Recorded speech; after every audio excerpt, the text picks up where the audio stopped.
Hey, good morning, everybody. How are you on this beautiful Monday, September 25th, 2023? Hello, Carla, Chris, JW, Thomas, Fred, JB, Chip, Joe. How you guys doing? Hope you all had a great weekend. Hello, GB. Hope you had a great weekend. And I hope you're ready to start this market off a bit dismal. There's not been any big turnaround here this morning for the market. We're still, sellers still absolutely have control. There are some long charts out there for sure. Members, you should have received 2 emails. Well, everybody here should have received 2 emails yesterday with 2 videos on it. One was to the short side, and there was a couple of them with some longs on it. So timing is kind of important in trading, in swing trading. And if we look at T2122 down here, this is really in the oversold area. Now that doesn't mean that we're going to bounce and get all kinds of bullish. Doesn't mean that at all.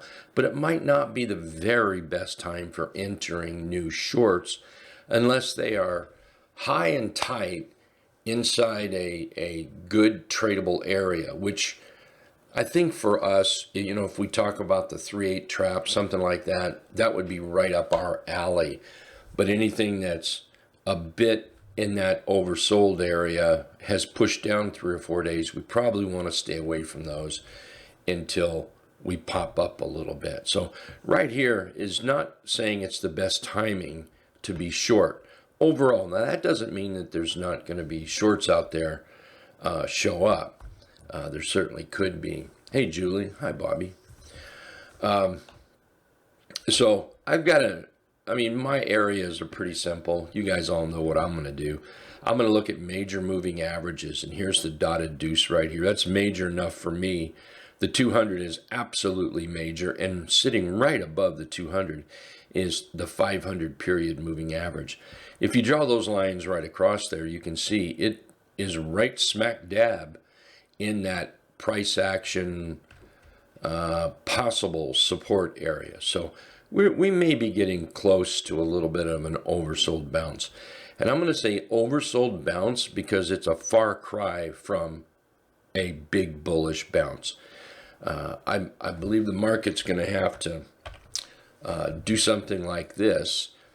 Make that low, make that high, make that higher low, make that higher high. This sounds like a broken record. I'll tell you, we talk about that all the time, and nothing's ever going to change from that. That's trading 101. So we're going to need to see that change. Here's what's really dismal in the market. Take a look at the dollar. I thought for sure, I may be hoping that the dollar was going to weaken up here, but the dollar is still moving higher. That's not going to play out well for longs if we keep climbing. Excuse me. That's not going to play out really well here. Take a look at the transports, IYT.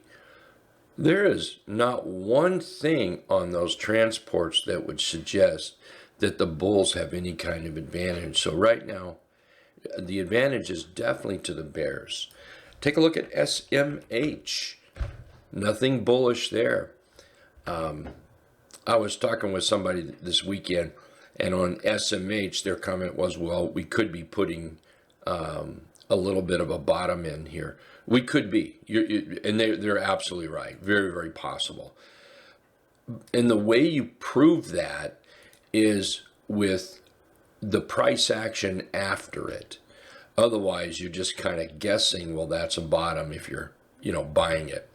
So right now I'm looking at this chart, and unless we get maybe over this 174 or something, I don't believe we have a long trade. You may have, that little bit of a bounce up there, but I don't believe you have too much up there to work with.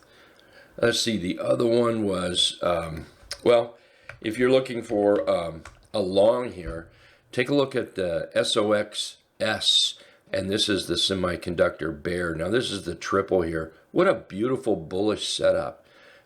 Absolutely gorgeous here. Here's a little clue, a little hint, kind of a, this is kind of for me, you know, knock, knock, knock, McFly, is when I see inverse ETFs looking bullish, that's a good sign not to be bullish anywhere else in the market. That is a really, really good sign that the bears have control. So take a look at some of those inverse ETFs. Here's SQQQ. Look at that. Absolutely bullish here. And then if you're long the Qs, you can see where I believe there's a pretty good target down here. And now that's an area. And I'm going to be straight up with everybody. There's no magic in trading. I can't say, well, the target is $340.38, because the target will be exactly to the penny where the bulls decide it's worth more. And we look at support and resistance, and we look at price action on the left. And while this might be one area, that actually is another area. There's an area. And you know what? Down here's an area. So any one of those markers, around those markers, we could turn bullish, but that's not going to happen until the bulls actually turn us bullish. This is one of the things that makes Candlesticks so popular and so valuable, because if we come down here and let's say we just anywhere, you know, we have a bullish candle, and let's make this, you know, red all the way down, and then we have this bullish candle here. Well, what we do is, that's what made us look at the chart. We trade above that bullish candle. And that's one of the beauties of Candlesticks. If used correctly, and this is one of the correct ways to use it, is allow it to finish. And then no matter what it does the days after, you don't really want to be long. Well, I shouldn't say that. This is the tradable bottom right here. Anybody can be long down in here. But that's what we're looking for. And until that happens, I'm afraid the sellers still have the game here. One of the charts that we like to look at is this T2123. And the T2123, the 15-minute and 60-minute is all I look at. That's down here on the left and the right. I'm going to look at it up here, so it's a little bit larger today. So if you look at that 15-minute chart, there is nothing bullish about it. Absolutely zero bullish about it.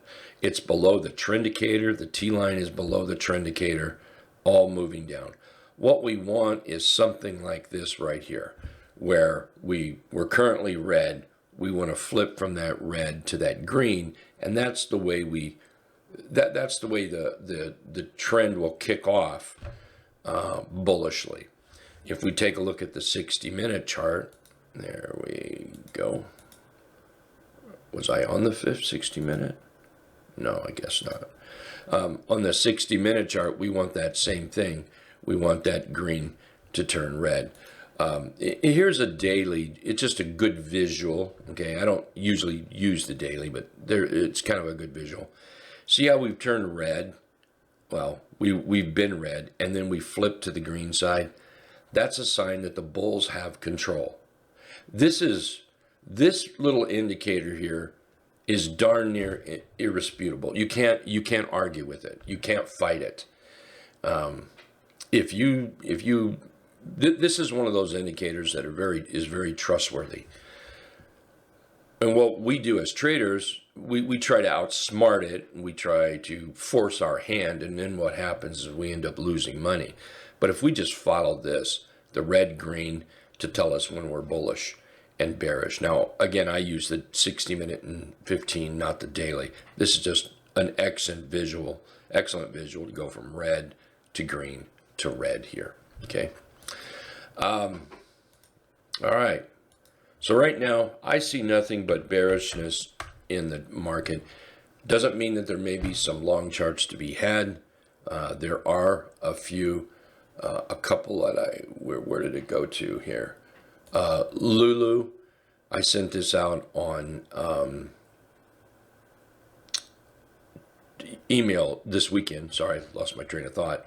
Where this would be a trigger over about 397.62. So let it build, let it prove, and then what we'll do is look for that next leg up there. CBOE is another one that I'm looking at, and right now that is proving over 157.10 here. So, well, it was until we talked about it.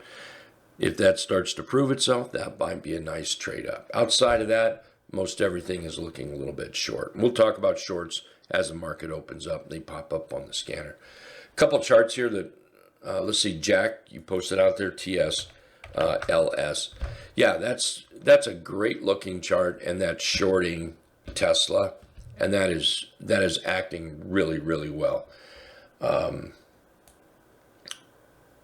I would say, you know, around this $20.90 mark right through here, this is going to be kind of important to get through those bottoms.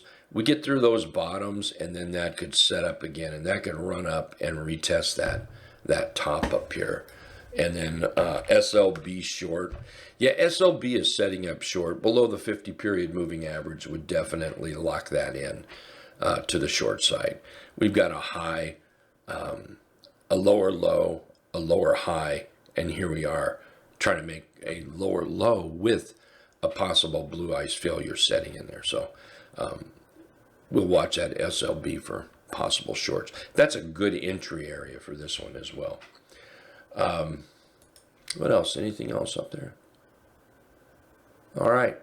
Well, I don't see anything on the scanner particularly popping up, but then again, I didn't load it up till late this morning, so it's a little bit behind. So what we'll do, let's meet back up here at the bottom of the hour. That's when the market will open up. Let's take a look at some charts. Remember a couple of things. The most important thing to do is follow the positions that you already have before you go chasing new positions. And remember that not every day is meant to be traded. For some people, you can trade every day. For other people, you probably shouldn't do that. And what you need to know there is your weaknesses and your strengths. Maybe we can talk about that during the day, and maybe people can help, members in here can help new members, because we have some new members here, by the way, today. So maybe we can share what some of our weaknesses and strengths are, and that might help the new members figure that out. All right, we'll see you guys at the bottom of the hour. Thank you very much.